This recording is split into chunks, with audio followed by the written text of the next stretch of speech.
more serious, in a tragic, as I said in the preamble, 24-hour period that saw 4 deaths related to water activities, raising concerns about the safety of swimming and recreational water sports.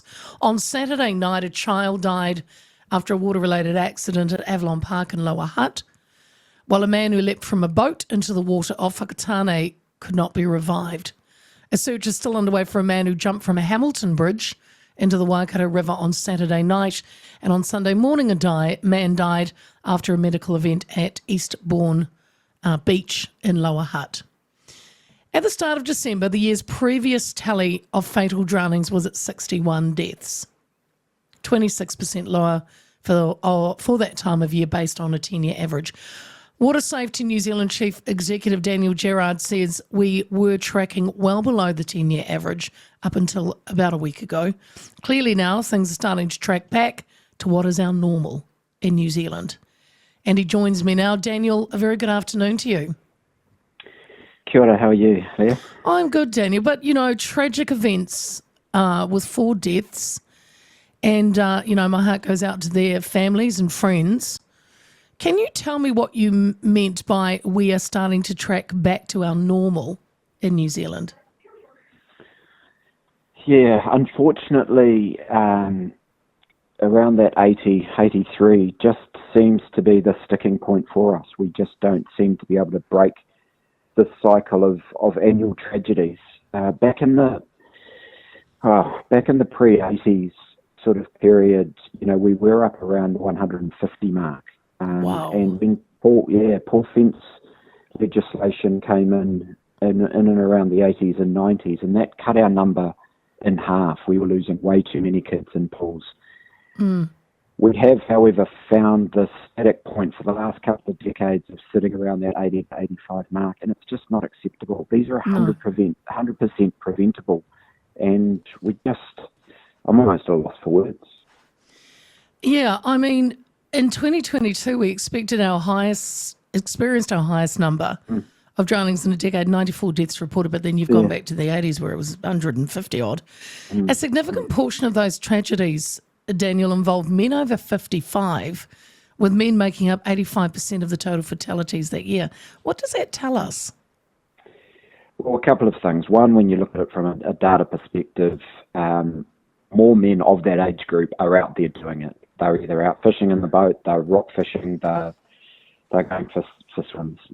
There is just an exposure rate which is higher here. However, what we are seeing is that some of the decisions being made, and look, I'm in this nearly in this age group, where we do start to see expectations or interpretations of your own ability outweighing what reality is, and we do feel that we are a little bit bulletproof and that perhaps we are as fit and as strong as we were when we were 20, and unfortunately we see it time and time again that that's not the case. And some of the decisions we're making are not only putting ourselves at risk, but those that are with us, whether it's friends or family or often little New Zealanders. Yeah, I mean, I get it. A man in his mid-50s can still be obviously very healthy and fit, but you're not 25, you're not even 35, you're 55 and 60 and up. So you could have spent your life, as you said, rock fishing or going out on boats or going for swims all the time. But, yeah, it's that expectation outweighing reality of what your body can do. And we've done some surveying around this as well. That we do an annual survey that talks to boaties and others. And we asked these Kiwi males, a lot of that age group, how comfortable and confident were they swimming or even just floating around in the open water. And less than half of them came back saying, well, more than half came back saying we're uncomfortable in that environment.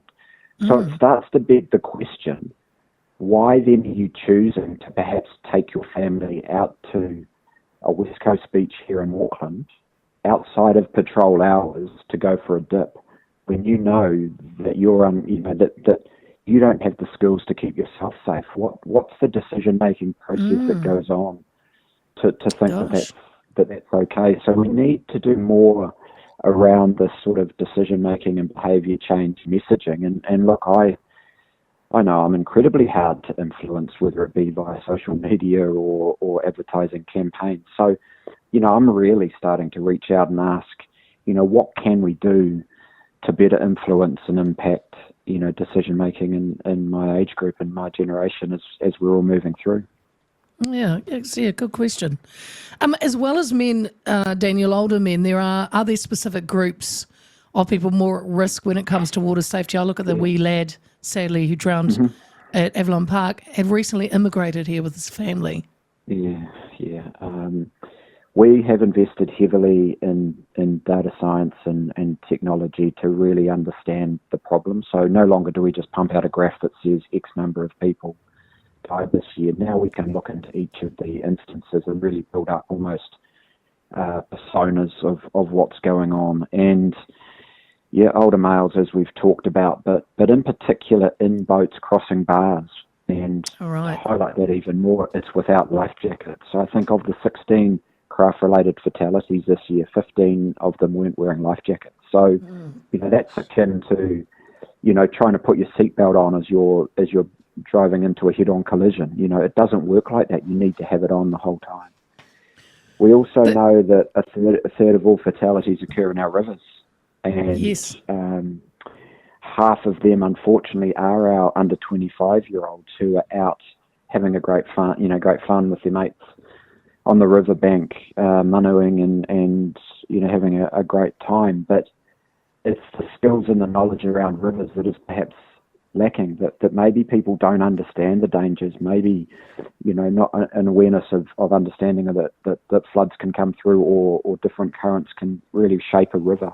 So it's really trying to learn and understand what those pressure points are and how we can help educate and support people to make those right choices. That's really interesting about rivers, Daniel, because I grew up in Hawke's Bay and, there were rivers everywhere in Hastings and out the back of, Havelock North and, gosh, everywhere really, and as kids, as young teens, would jump in someone's car and would head off to a river. And you're right, there'd be nobody around. And half the time you just kind of walk over land, farmer's land, and then you're in a river swinging off a branch or something. So, we in one respect, in one respect, we're so lucky in this country to have access to water, but there's also so many places where, people, you've got someone sitting on a bank watching you or patrolling. So you've just got to have education. So that's where preparing the next generation is a real, focus for us, that we need to make sure that every child in New Zealand has the basic aquatic skills. Now, that's not learning to swim. We love learning to swim. We think that's fantastic. But there's a human right, a basic human right around being able to float, being able to just move in the water, to keep yourself up until someone comes and helps.